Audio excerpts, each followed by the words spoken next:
Right. Hey, everybody. This is Billy Rainford from Direct Motocross. Uh, this conversation is going to be brought to you by Fox Canada. Boom, boom, boom, boom. Fox Racing Canada, that is.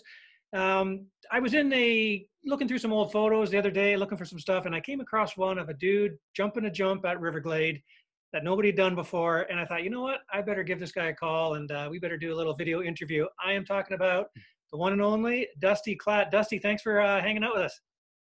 Well, thanks for having me on today, and hope we get to talk about some fun stories from the Glades. Yeah, the Glades and more, man. It's an open palette. I don't even know if that's a thing, but it's an open. You got carte blanche. How about that? We can talk about everything and anything. This is just records. It's going to be fun. But yeah, like I say, it was because of this whole Klattapult thing that I wanted to give you a call. Plus, I haven't talked to you in a while, so it's going to be kind of fun to catch up. Where are you right now? I'm at home. Which Yep, is just kind of lounging and, huh? Where's home? Tell everybody. I know the answers, but you got to tell everybody else. Okay, fair enough. Campbell River, BC on Vancouver Island. Yeah, just chilling with my little guy, and he's kind of chilling in the back, playing his games. And yeah, I'm just going to record this video while we do our stuff. That's awesome. So, that is why, of course, he's called the Campbell River Crusher. Hey, who gave you that name, and did you even like it, or how's that? That's a good question. I don't know if it was Travers or Mathis. I'm not too sure on who gave me that exact one, but yeah, they went through a few different names anyway. Oh yeah, looking for one to stick, and then that one Yeah, seemed to, or could yeah, I have think that one stuck. that one seemed to have stuck. Yeah, yeah. Yeah. Okay, well, yeah. So, hey, what's your little guy's name, and how old is he? His name is Arrow Klatt, and Arrow. he's just turned 8 years old on April 23rd. So Are we you just had his birthday there, yeah, a couple weeks ago. okay? Now I know we were talking a second ago here, and you mentioned that you've been building jumps and things for him. So he's into the BMX. Are you a moto dad yet, or when is that coming in, or what? No, I don't think I'll ever be a moto dad, but I think he has all the right tools if he decides that he wants to pursue that. So yeah, I help him with BMX, and yeah, I'm not really a guy that, or a father, I guess you should say, that'll push his kid to make him do stuff that he doesn't want to do. So he does like ride moto, so I'm hopefully trying to get him a bike here soon enough and get him out on the track and get him riding. But yeah, I mean, he's a wicked BMX rider, so yeah, we're just kind of enjoying that together, and it's something fun that I can do with him too. So yeah, it's been a blast for sure. Okay, so you're not against the moto thing. It almost sounded like you were against it, but you're just not going to force it. He's just going to find his own way. Oh no, yeah, no, he had kind of no interest in it. He did early on, but when he was riding his BMX, that's just kind of all we did. So, but yeah, it was last year. Yeah, last year he had the interest. Yeah, I wanted to get on the dirt bike, so yeah, I took my old pit bike and kind of got it set up for him to ride it. But yeah, he's too big for it now, so I'll probably end up trying to get a 65 for him or something soon enough. No, cool. Okay, well, let's Yeah. while we got you, I know we want to talk about a couple of things here, but let's take, like I always like to do, take it way back to the beginning. Some people don't know the story. I don't know the official story here either, but how did you actually start? I mean, I've met your dad and stuff, but how did you start in motocross? How did you get your start? Magazine, and that would have been in Save On Foods, I guess. Probably, I think I picked it up there, and yeah, it looked like a lot of fun. I loved riding my BMX kind of around the campground where I grew up, lived, which was up in Port Hardy, BC. And then, yeah, I got my first. I actually had a quad, and then I ended up getting two XR 80s. Yeah, they were like an 85 and an 84, I think. And then I rode those kind of briefly, and then we got a CR80, which blew up, I think, on my first race weekend. And then one local kid here from the island, Nicky Dunn, he had his last year's bike, which was 93. Yeah, and we bought it off them in 94. So that was my first year racing when I was 9 years old, and that was at the Wastelands. No, okay, Yeah. cool. Yeah, Opening round, oh, yeah, opening round of the year. nice. Okay, so we're talking 94, you're on an 80. Yeah, yeah. I started out racing on 80, so I never went through like the whole small bike phase. Okay, Yeah, interesting. just Now, straight. now let me ask you my other favorite question. What was your first ever race number, and what's the story behind that? My amateur race number was initially 44, but that was super short, and I think just the CMRC didn't have the number at the time, so it ended up being 144, and Okay. that's what I ended up raising. Well, I guess that would have been CMA as well. So both. Yeah, I'm not too sure which one was at the time, but it could have been CMA first, I think, and then yeah, because it came into it would have been because CRMC was 2000, I think. Okay. Yeah, I should know that kind of stuff. But hey, what now you mentioned 44. Was there a story behind 44? Why did you pick 44? Why did you want 44? No, that was just my dad. No, he picked it. Oh, okay. Yeah, just kind of went. But my little guy likes 144, so I'm sure he'll probably end up running that once he kind of gets it going. So because I was 145. Yeah, I see that with all the all the throwback pictures. Yeah, that's All awesome. right. I do have a story why it was 45, but we won't. This isn't about me. Is it about me? No, kidding. But okay, how about when you were a little kid? So you started on 80s. Now, were you the kind of guys that went around to stuff? Did you go to like U.S. Amateur Nationals and stuff, or what was your racing kind of as an amateur? No, that's one thing about my story. I guess I never did any of the none of the big amateur stuff down south. I did like some local stuff in Washington. We hit Washougal one year, and I think that was in '97. Yeah, and I rode there on my 80. I'm not too sure. I think I finished 8th. I think, pretty sure. I think it was just like the kind of like the C class or maybe beginner class. Yeah, I wasn't like the top 80 riders, nothing like that. It's so funny to talk to guys. So funny to talk to guys like you who got national champs, race Supercross and stuff, and then down in the C class, getting beat up in the C class. It's just so hard to imagine, you know. Yeah, I honestly I can't remember. Maybe it was the top class. I'm not too sure, but or no, it would have been age group down there. That's right. Yeah, because they've changed the classes so many times over the year. Like back in the day, for me, it used to be A, B, and C. Well, now it's like I don't know, like what is it, 7 to 10, 10 Yeah, to 11, 12 to 12, and 16. then Yeah. yeah, exactly. So it's all different now, but back in the day, that's what it was. But yeah, I never hit any, like never did Loretta's, never hit Minios in Vegas and all the rest of that stuff. So yeah, my biggest amateur stuff, I guess, would have been we went to the Westerns. What race was that? The Raymond there. Oh Yeah, yeah. the Western, I guess. And then CMA also had one there a couple times in Regina. But even still, that was 98, I think, 98, 99. We went there. And then I think that year also was the year that I traveled out to Walton and I did like the whole amateur tour across Canada. And then this is actually a funny story. Me and my dad did it. We still kind of joke about it to this day. Is yeah, we got end up getting the intermediate plaque across Canada. So I won the championship for the intermediate class, and then I got my plaque, and it literally it looked like it was fucking scraped across the floor. Like there was like pretty much the whole picture and stuff on the front of the plaque was like, yeah, it was like all sand washed and everything. It was pretty god awful. Because you But didn't take care of it. You guys didn't. What were you doing to it? no, that's how we received it at Walton. Oh. Yeah, it was pretty funny, but good story. Lots of stories to talk about it. So yeah, it was a good time. Yeah. So now we're talking amateur nationals. What about Transcan? What's your Transcan history? Like you're talking 80s, super minis, and your intermediate year. How'd those go? Nope. My first Nope. year there was 99. Like I said, I never hit anything. I did intermediate, and then it was pro after that. So turned pro in 2000. But 99 was my first year that I went across and did the intermediate class all the way across, because they had a series for it to do it all the way across. That was the first time they ever did that. And then you got the Walton round there, then they had like a final finale for it. But I remember that day at Walton, though I can't remember how the 125s went. It was kind of like mismatch. I think it was maybe like a 5-4-3 moto finish. Actually, I think there's 4 motos. I can't remember, because I know the 250 class I went 1-1-1, and then the last moto I fell and was dead last, and I caught up to third. Okay, yeah. Now I've got to ask you. We're talking intermediate year. Who were you battling? I was battling. Man, I can't even remember who was there that day. There's one guy, but it's on the tip of my tongue. I can't think of it at the moment. Yeah, that was so long ago. I'd have to look that one up.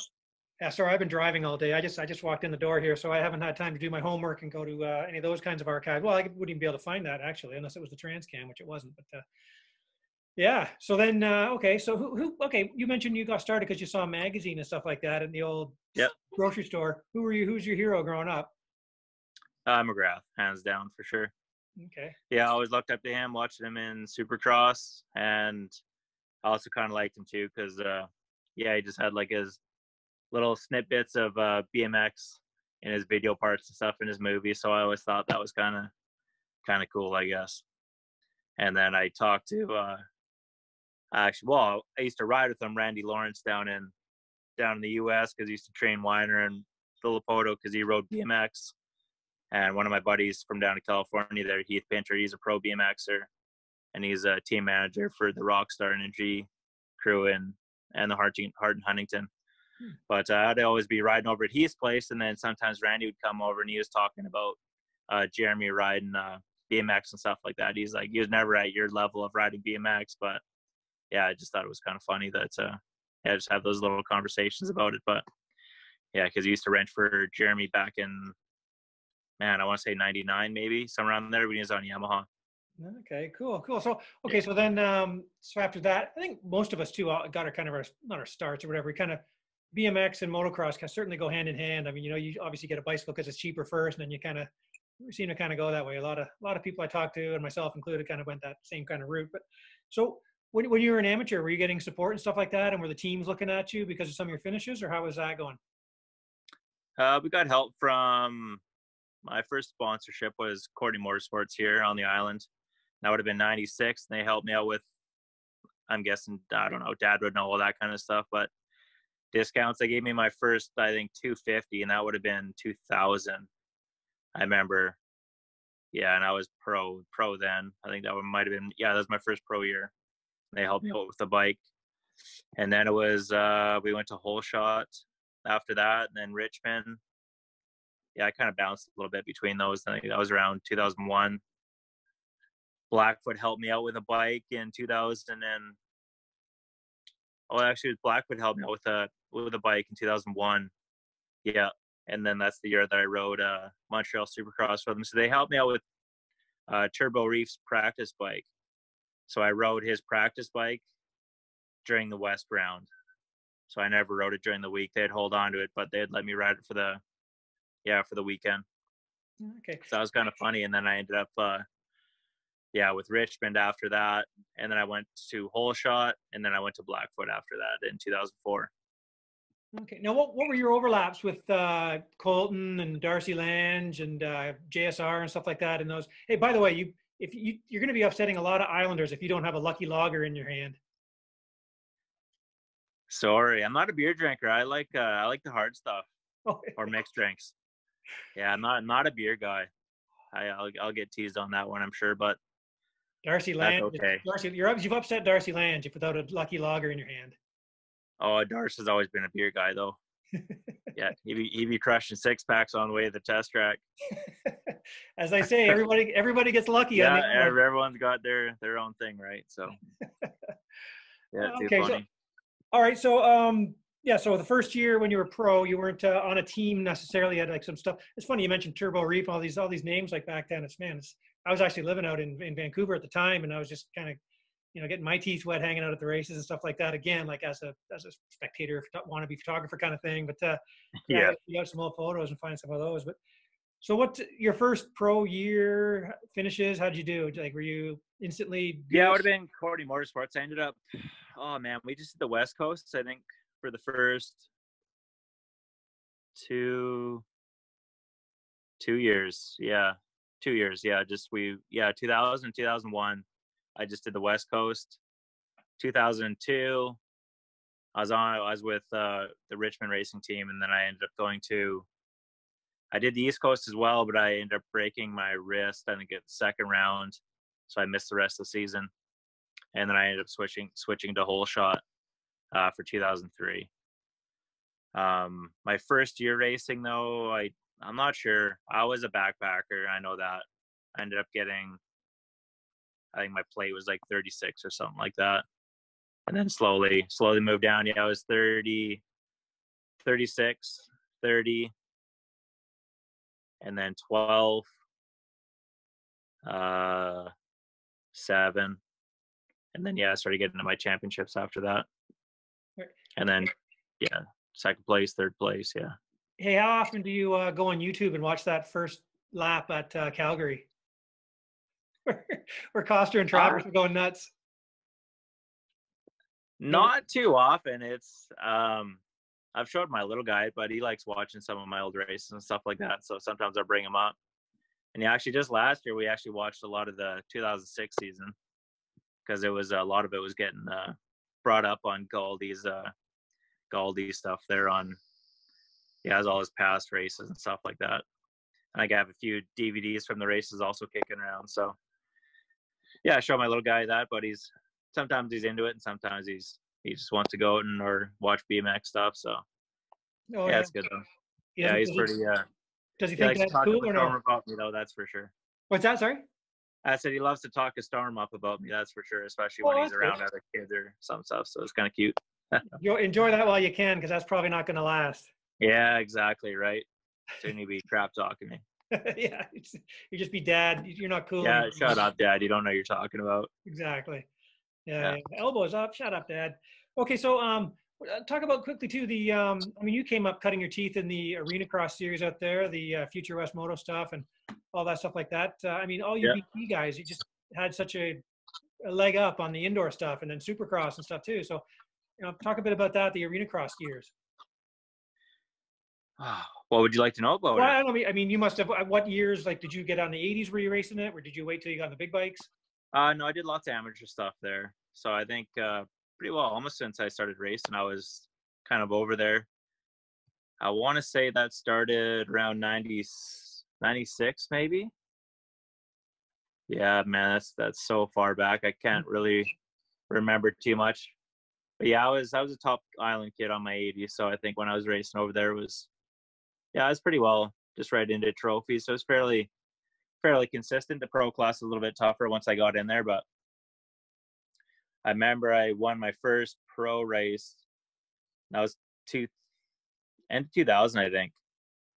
Yeah, I think I won the opening round, and Jamie Lamassus was there, and he was like a super fast, I don't know, Bellingham rider or Washington area. I can't remember exactly where he's from, but it was pretty. It was a cool win for me. I think Smale was there too, and a lot of those guys would come up and they were super quick. So, but I mean, you get to start in those and just ride consistent. You're usually doing pretty good. So if you're staying out of the carnage, but a lot of little memories there. And then obviously I've raced just local kids.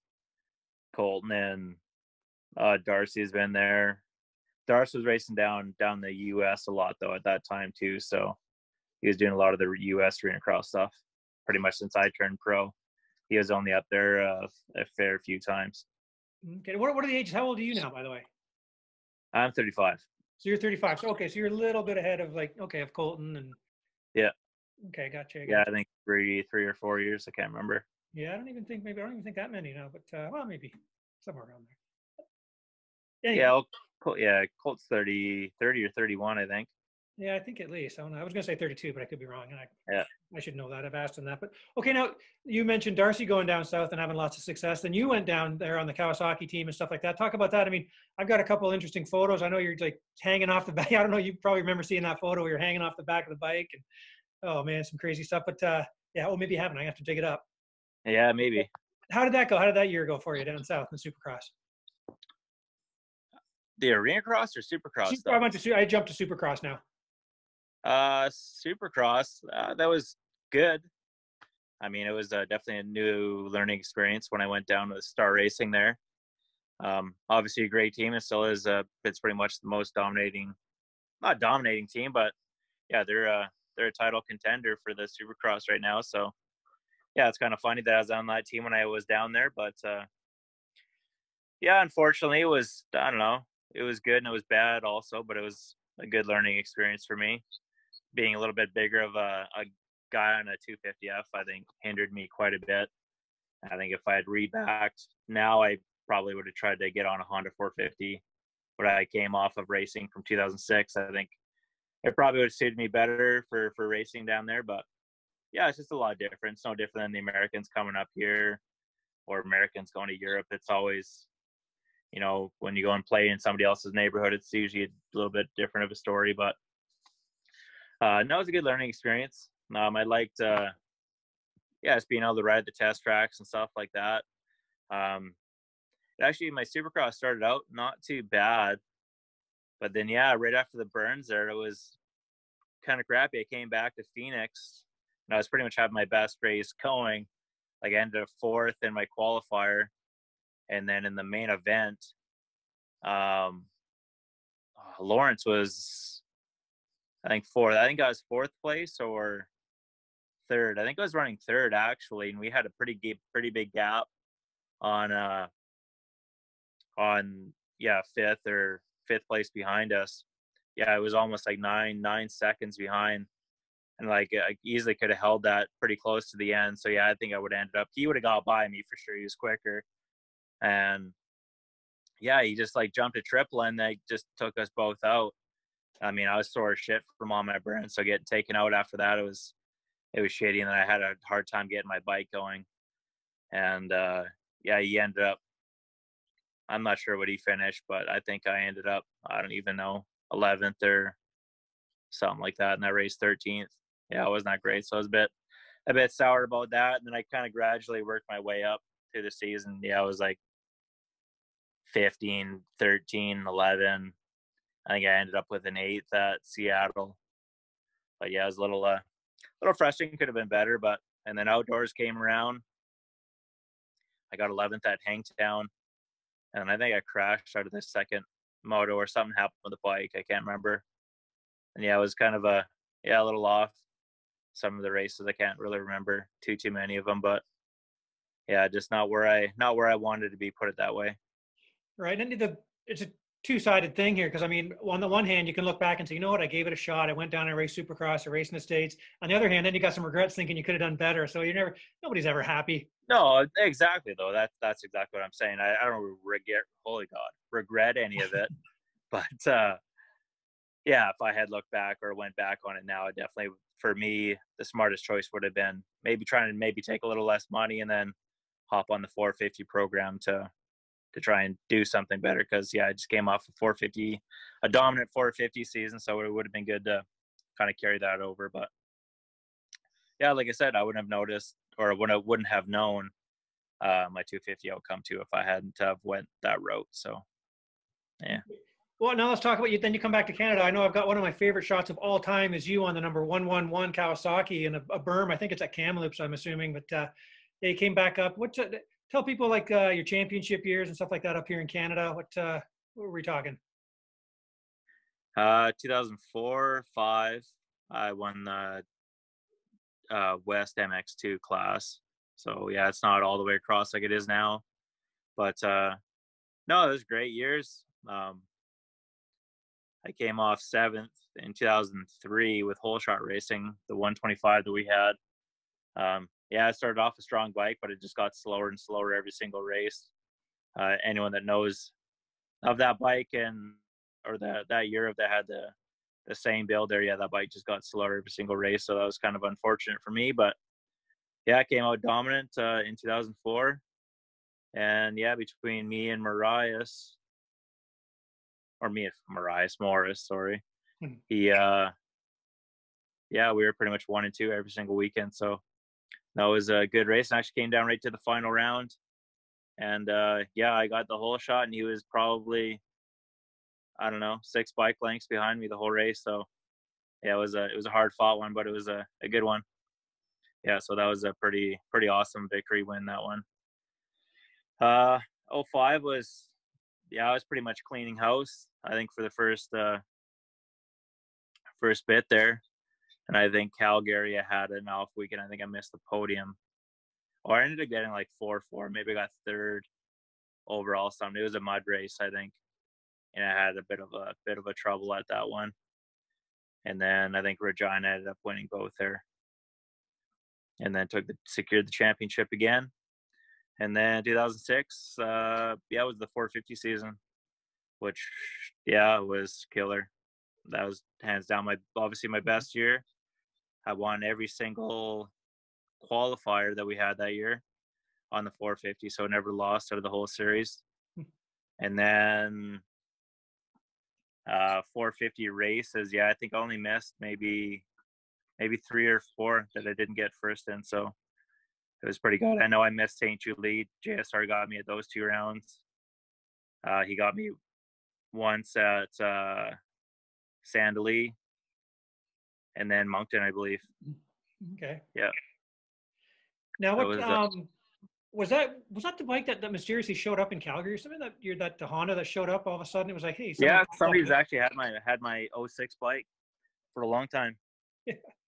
Yeah, he's been I've been waiting for the day to have some money just to buy it off somebody, but hasn't came around, unfortunately. But yeah, it's kind of cool anyway. There's a few of them kicking around. There's a 250F as well, somebody's 250F. I think I had my plastic on. It wasn't mine though. Oh, okay. Yeah. Okay, now let's talk a bit about Motocross of Nations history too, man. What's your best memory there? Oh man, awesome! I always loved going to that event. Lyrup was the first year, 2004. And actually, that's our best finish that we've had for Team Canada. So to be part of that was awesome. It was a cool event. Yeah, it was weird. Like, it was a kind of different feeling. I don't know, maybe just being young, or maybe just not thinking about it when I was over there, but didn't really have like any pressure at the event, which was kind of weird. It was just kind of like a random race. Like, I've never heard of really any of the names there before, besides a couple guys, like obviously Everett's. And yeah, I mean, he was crazy fast, man. I just remember, like, well, I mean, they're on 450s too, and man, I think his lap time or the practice that I came out of, it was 15 seconds faster. Yeah, like it was mind blowing. He like walked by me going down this straightaway, just like he wasn't even trying. The guy stands up everywhere, so Yeah, just standing up around. Yeah, typical Everett stuff. But yeah, it was pretty cool. And I ended up hole shotting my qualifier too. Yeah, I remember that. And I led for a lap and a half. Yeah, just about to. I just made just before the finish line there, and then yeah, one of the guys got past me there. But yeah, I mean, it was a cool feeling. My back was roached for about, man, a week after that race. I remember that. That was hands down the gnarliest sand track I've ever ridden in my life. Still is till this date. No, so that's Nothing can compete with that track. Right on. And speaking of Motocross of Nations, that's where I was sitting at Bud's Creek, and I was just sitting in my van, and I didn't even know who it was. I was chatting with this guy for like 15 minutes. Turns out it was your dad. I didn't even know. Yeah, that's right. They ended up going down to that race. So yeah, that was a bummer. I was supposed to go to that one. It was supposed to be the 3 of us from Blackfoot to make that trip down, but unfortunately broke my hand at Walton there just doing that one race. With Jason's team there, and we didn't end up making it happen. But then Netherlands in 2008, I ended up missing. Oh no, I didn't miss it. I did that one. That was also another awesome weekend. Piss off though. Like, man, if I had my Blackfoot bike, like, that would have been probably my best race, I think. Even though it was a qualifier race, I remember I led, and it was Cody Cooper in the lead. And we were 1 and 2, and we had a big gap on Ferry. I think Ferry was 3rd, and like he wasn't catching us. And I think I had like 5 or 6 seconds on him. And Cody had yarded out a bit, and then I ended up catching up to him. And I knew one section of the track that I was faster, and I actually caught up to him. I was like right on his tail. And then I came back in that same section. We came down to this off camber, and I ended up bumping into his rear tire, and my bike stalled. That was the year that I was on the Cowie. And I had, I think, 4 bike stalls that year. I've never had a bike stall ever on me in my whole career. And that year, I don't know, just the Cowie, it fucking stalled on me so many times, and it took forever to get going. I think I ended up 15th.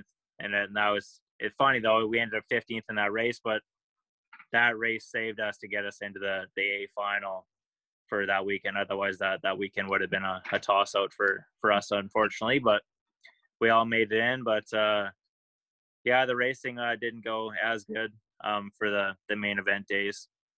But man, it would have been cool to been like, I feel like I would have had that race if it wasn't for that bike mishap. So yeah, unfortunately, it is what it is. But yeah, regardless, being right there for the first and like five laps of that race and having to give it away was unfortunate. But or even to play second would have been pretty badass at that. So yeah, it was a fun event, fun to be part of. And yeah, the race day didn't go good. I think I ended up, I don't even know, in the first one I think it was like 18th, and the last one I ended up crashing.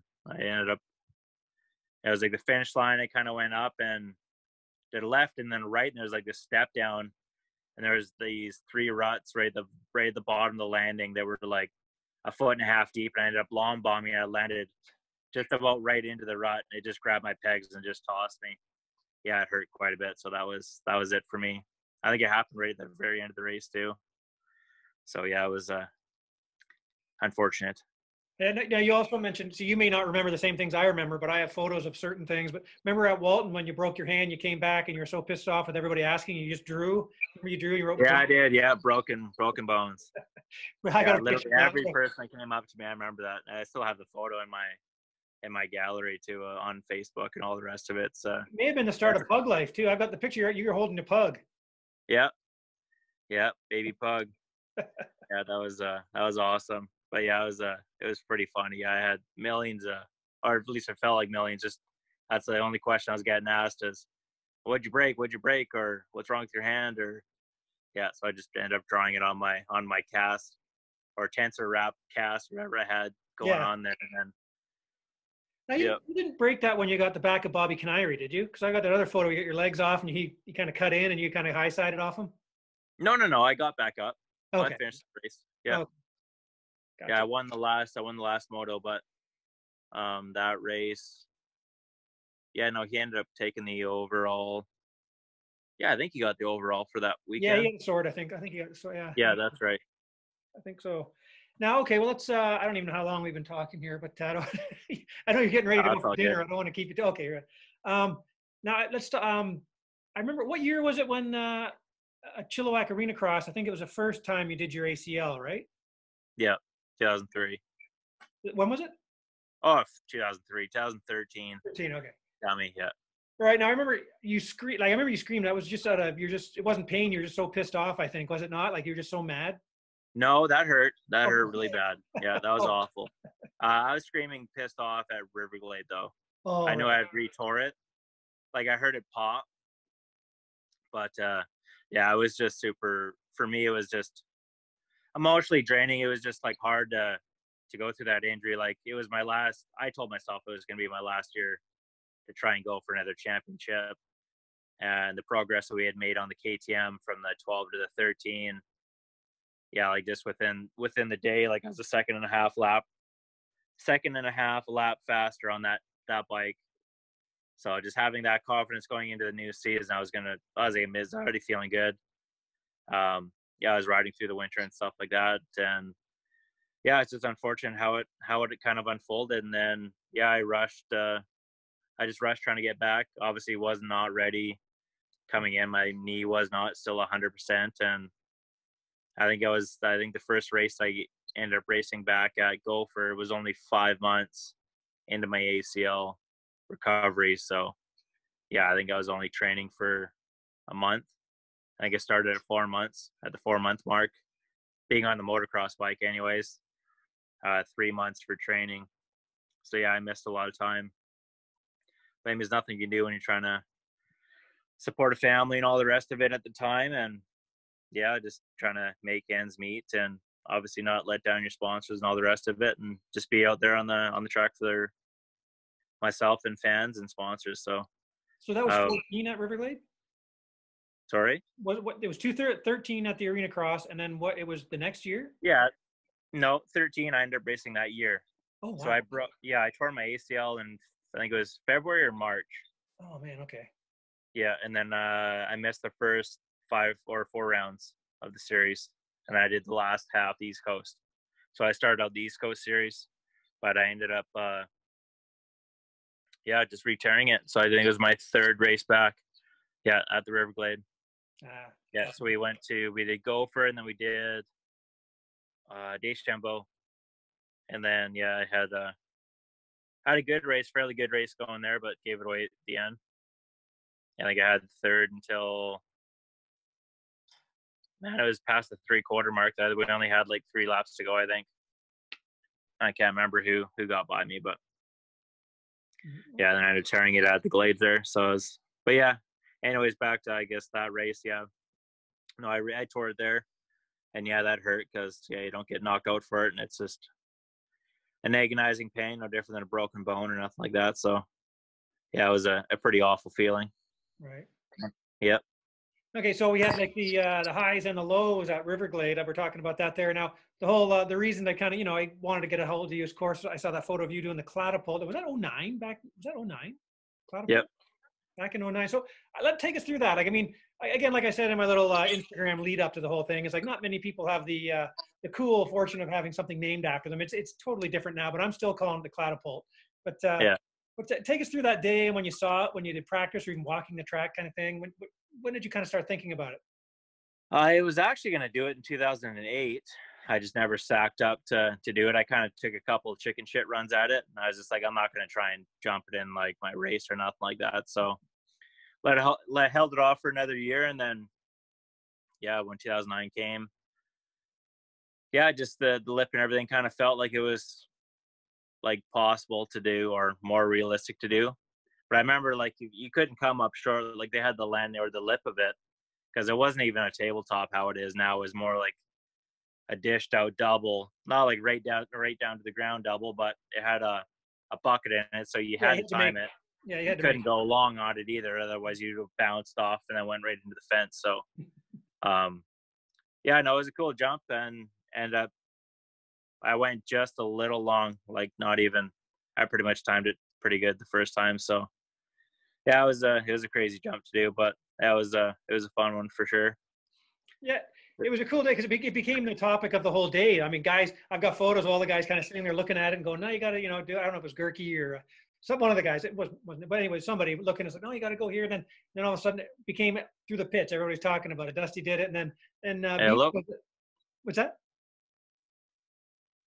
Oh, a little bit of a internet snafu there. Oh, you back? Isn't this awkward? Hello, you there? There we go. Now we got you. You back? Perfect. Yeah, I know. I lost you. You kind of froze. Yeah, sorry. Yeah, your thing's kind of in the red. Oh, now you're back. You went into the red for your Wi-Fi connection for some reason. Oh, okay. Sorry. You're good again. Well, we're back anyway, but I was just gonna say, everybody was talking about it, and they're all of a sudden then Beaton and Spencer Knowles. I think both of them did it on the 250, I believe. Yeah, I think they both jumped it once or twice. I mean, they had to swing wide, so they couldn't do it from the inside or nothing like that. Right. So yeah, and they couldn't do it when the track was rough either. But yeah, I mean, that as cool as it was only a jump that really worked in your favor if you could do it from the inside and then catch the inside. Even if you went long, it wasn't too much of a difference. I think you only saved like 2 or 3 tenths of a second. Yeah, but who cares? Who cares? People were pumped, man. Everybody gathered around. Oh yeah, no, it's sweet. But at the pro level, that's just what. Yeah. Those are the tenths that you look for, right? So yeah, it was pretty cool to be able to do that anyway. So you became able to do it and get to the inside regularly? Yeah, as long as I caught the backside of that lip, and didn't go long on it, then I was able to make the inside rut. So you pretty much had to land, and you're on the brakes instantly. So, but I think it was like 131 feet, I think, to the lip when we first measured it anyway. So that was a pretty awesome jump. Yeah, I remember I paced it out a few times, doing the 1 step equals 3 feet or whatever like that, and checking it out. That was pretty good. I got some fun photos for sure from that. And it was also you crossing the finish line doing one of your classic no footers. Yeah, many times I'd love to throw that, get some laughs out of people, but you gotta have fun while we're racing too. Yeah, or your 1 footer. Oh, is that what you just said? No, I said no footer, but then I mentioned also there's lots of Oh, people doing no the one footer. footer. Sorry. Yeah, I don't recall a no footer on it, but Oh yeah, it's a little I Bob Hannah definitely love. style. You're crossed up and no feet, and it's good. Oh, perfect. In fact, I'm going to. Okay, now tell me who actually ended up naming it the Klattapult. I believe it or not, I think it was me.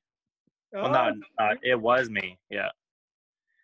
There's one jump down in the U.S. Yeah, that's my 1 foot. that's a one. Yeah, Oh, okay. I'm sorry. I thought yeah. that's the 1 foot. But you didn't time it right. You're a little late on that one. Usually it's above my head about a foot. And then for anyone who has, yeah, there's the Klattapult there, 2009. Yeah, Yeah, that's the one. and that's me in 1983. Way back. Yeah. Okay, so okay, Yeah, I that's wasn't cool. wasn't even born yet. I wasn't even a thought. Oh, I barely was Not too. till 2 years later. I was zero. I was zero in 1983. I was racing as a 0-year-old. Yeah. Okay, man. So But no, there's huh? I was gonna say, so that's kind of a fun thing. I mean, again, it's totally changed now when you go there, but we all still call it the Klattapult. Now, I mean, I think junior riders are doing it because they've just made it easy to do, and I don't know, Yeah.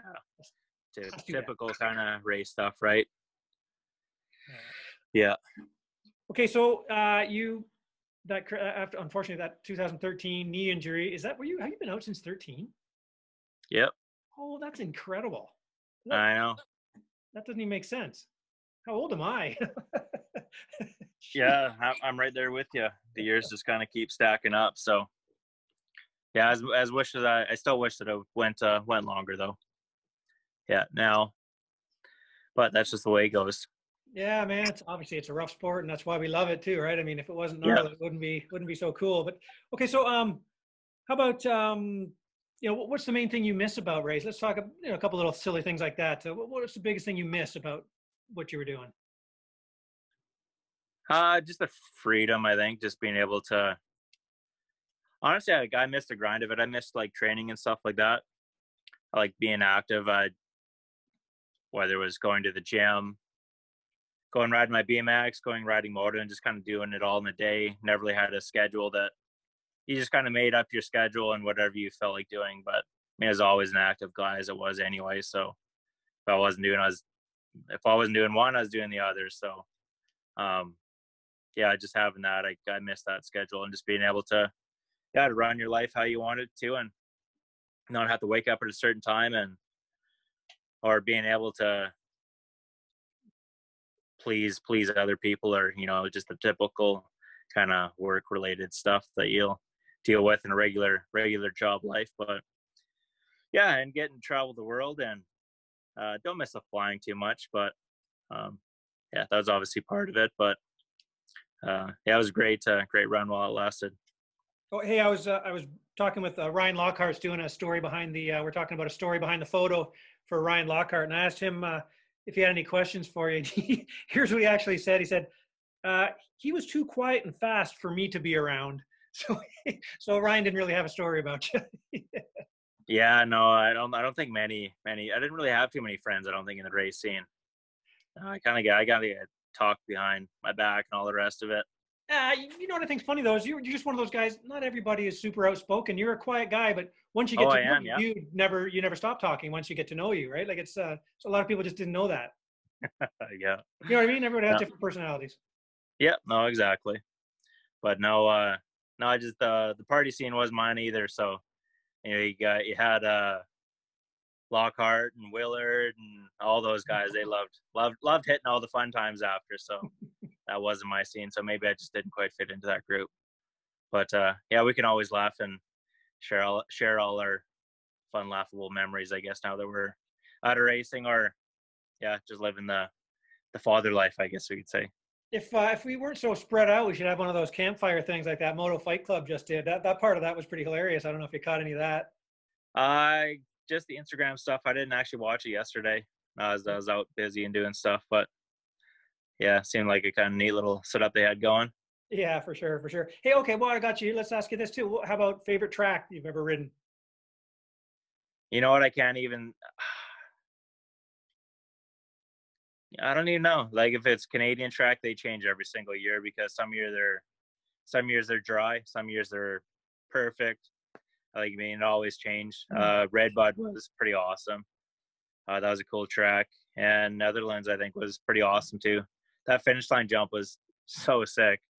Yeah, it had like a 25-foot tall lip on it. That was like 130 feet. Yeah, just how fast it was, deep ruts and all the rest of it. I've always liked Walton for that, all the deep ruts and its speed. Yeah, man, they've changed over the years. I mean, there's even been years that Nanaimo was like super good, just from the conditions of just being lucky that we had rain leading up to it. Or yeah, they've kind of always changed, but yeah, they've changed every year. I think I probably almost had like a favorite different track every single year in the Canadian Series as it kind of went through in my 15 years of racing. So That was actually a well thought out answer. That wasn't what I was expecting. I was good. I was, most people would pick boom this one, but yeah, I never really realized that. Yeah, 1 year. No, as far as a straight up best track, I don't know. It'd be tough to say. I think Redbud probably, if it had to come down to a number one, it was pretty cool. But other than that, no, Walton, Glades, Calgary, and probably Nanaimo are probably my four favorites out of the series. So Deschambault was pretty good too. You're one of those crazy island guys that like Nanaimo. Yeah, you know what? Nobody likes Nanaimo because they can't fucking ride hardpack. Yeah. Scale or whatever it is. You know what's funny is I say that, but you could literally just about, not saying to every rider, but you look at the East Coast riders, anytime they go to a hardpack track, it's very few of them they can't ride as good as they can ride on like sand or anything like that. So usually the people who are bitching about it are the people that can't ride all terrain of tracks. For sure. But yeah. And I'd like Nanaimo. There's some years, I've seen it and it was awful. Like 2007 or something like that. I didn't race that year, but yeah, it looked pretty disgusting on TV. All right. And who's kidding you? You always like the tracks you did well on. Everybody does. It's like, oh, it was a great track. Oh, I won. Yeah, no. There's years that I've won at Calgary, went 1-1, and it was not great. It was baked hard, dry and scary coming to like some of the greasy insides and stuff like that. So yeah, you just deal with the conditions. That's all. Can another classic interview question I got to ask you. Over the years, who would you say was your toughest rival? The guy that you always found yourself with, or maybe bang bars with? Did you have one of those? Well, obviously Colton's there. JSR, he was obviously Oh, just those guys. Just those guys. Just the top guys of all time. That's pretty good. Yeah, they were my competition really, because as soon as JSR was done and out and I came back, Colton was my rival. I mean, I think we went 1-2 every single weekend that we did race.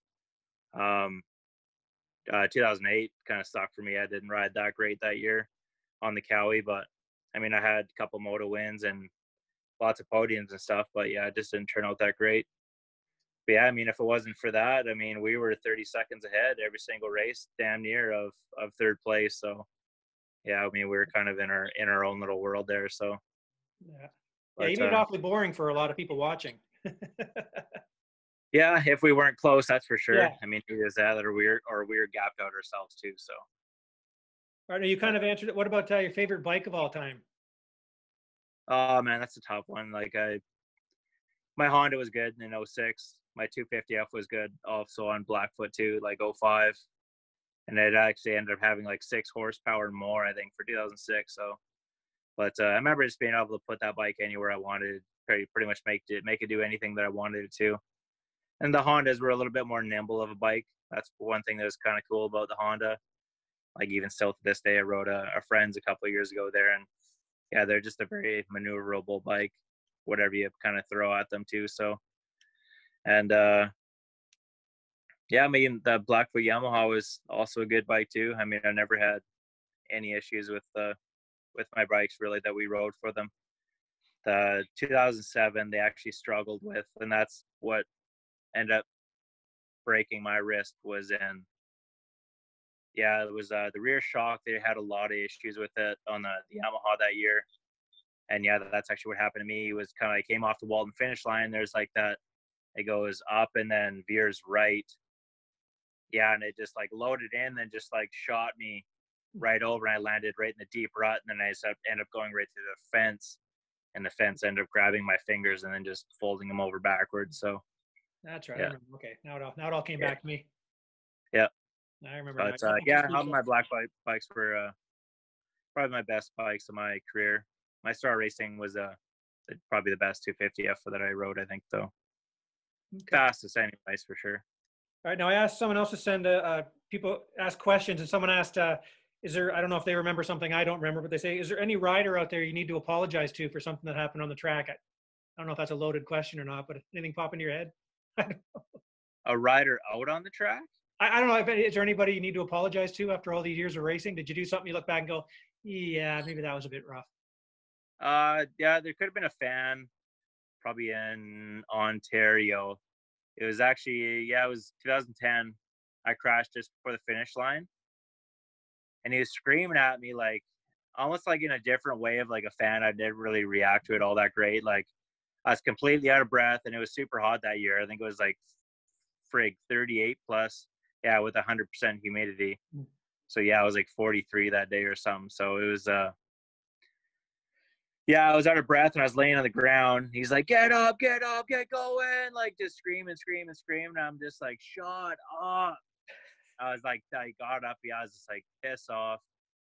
And I remember he kind of like walked by the trailer after that. And it was like, fuck you, Klatt, you're a fucking piece of shit. And all the rest of it. And started saying all this stuff. And yeah, that's about the only thing that I regret. I've never made a bad move, I don't think, on anybody in my racing career, unless you've asked for it. Well, Yeah, I'm not a dirty racer. I never have been. I don't like dirty racing. So, but yeah, if somebody feeds it to you, they're definitely going to be getting it back. So, nice. Yeah. Campbell River crusher, folks. Yeah. Well, Yeah, totally. okay, well, let's, I mean, I don't want to keep you here all night, but we could. No. Let's move up to nowadays. So you, welding, right? What are you still, tell people what you're doing now for your job and stuff? And I've been off for a while, unfortunately, but and then this stuff kind of got going on. But yeah, I've been welding for the past 6 years, just doing that as a job and living that life. But yeah, I should have some new plans actually that were supposed to happen as of this year, but all the Corona kind of stuff kind of got thrown in the way of it. So, but yeah, hopefully I'll be able to fill some more information on that. Let's say later on in this year, and yeah, let's say it'll be related around bikes. So hopefully I can present something to you in the industry soon enough. oh, that's cool. That's cool to know. Awesome. So that's something to watch for. Now, how about this too? Are you still doing artwork? No, Some of that was good. Yeah, building jumps is my art right now. So I think when I was laid up and actually had nothing to do, yeah, sitting inside kind of drives me into bit nuts. So I like to be outdoors and moving. Do you have any of your artwork hanging up in behind you or around you there? No, unfortunately not here, but I do have most of my paintings, all the ones that I did like, and yeah, drawings as a kid and stuff like that, but nothing too crazy. Well, maybe contact Dusty if you want to maybe make an offer on something. I'm sure he'd sell you some for a few million. Oh, there you go. Yeah, sign me right up. No, I remember I always wanted to get you to do or maybe you did want a surf one or something like that, a wave scene. I always wanted to get it off you. I remember. Yeah, I did sell a few of them. I remember that one. That was actually one of my favorite ones. Yeah, a guy out on the East Coast ended up buying that one. Oh, cool. Okay. Yeah. That's awesome. Now, what fun to do. I haven't, you're on the island. What's the whole coronavirus thing like there? The vibe? Are people like getting out and doing stuff? Or are you still hiding out? No, we're good to go now. We got actually officially tomorrow they open up the parks again, and I think as long as the social distancing stuff goes fine, then there shouldn't be an issue. But yeah, we haven't had any new people contract it in the last while. So I think we're all pretty much settled up now. Okay. Well, that's good to know. Yeah, it stays that way. Well, that's cool. I think I hit everything I needed on my list. Did we get anything during your racing years or anything that you want to, I don't know, tell us about? Anything you can think of that I forgot? I think we kind of touched on most of it. I think we did we did all the MXN Nations. Being that jump name there. I think the only thing that'd be missed was just the Montreal Supercross stuff, but oh yeah, that's right. Yeah, I got an 04 win there, and then 2006. Yeah, I won it there on the big bike. But yeah, other than that, yeah, that about sums her up. Okay, well, awesome, man. Well, yeah, thank you very much for taking the time, man. I was kind of after I got a hold of you and you said you'd do it. I'm like, that's awesome. I'm looking forward to catching up and seeing what you're up to and stuff. So, again, I hope people kind of, again, like I say, people always think you were the quiet guy and didn't say anything, because you were on race day. You're doing your business and stuff. But like, if people need to know, I mean, if someone walks up and is nice to you and says, "Hey, you're a very chatty person. You're not that aloof like people might think," right? No, I'm definitely not. So don't be hesitant to ever come up and say hello. And yeah, I'll definitely be talking with you. Right on, man. Well, I don't know if you want to thank anybody over the years that helped you out, or do you want to do that, or is that list too long, or do you want to thank anybody? Oh, no, definitely not. No, all the Blackfoot racing guys, friends that I've met. Anyone in the industry, fans are obviously the big supporter, and cheering me on all the years of racing. My family, most importantly, family supported me and getting me through the sport in the beginning, and getting me to where I was. And pretty much in Canada. I mean, I raced with Blackfoot for 8 years, so that was a big portion of my racing here. And anyone who's helped me along the way to achieve those goals, thank you very much. Nice, man. So if anybody's out there wonder what Dusty Klatt's doing, Dusty's happy. He's going to be a BMX dad, possibly a moto dad. Everything's good in Dusty's life. Yeah, and hopefully we'll see you guys in the near future. Well, see, now you got me. I'm gonna have to be bugging you. When should I bug you again? I'll let you know. Okay, good. Yeah. All right, buddy. Well, hey, thank you very much. Where are you guys going for dinner? Is this a big dinner night? Probably just family dinner stuff, but I'm sure I've missed it already, but that's all right. Oh, shoot. Sorry, man. Yeah. All right, buddy. Well, hey, thank you very much for doing this. Good luck with the project you've got going on. Stay safe, as we're all saying now to everybody with this thing going on. But thanks a lot, man. We'll talk to you soon. Yeah, thanks you. Thanks for having me.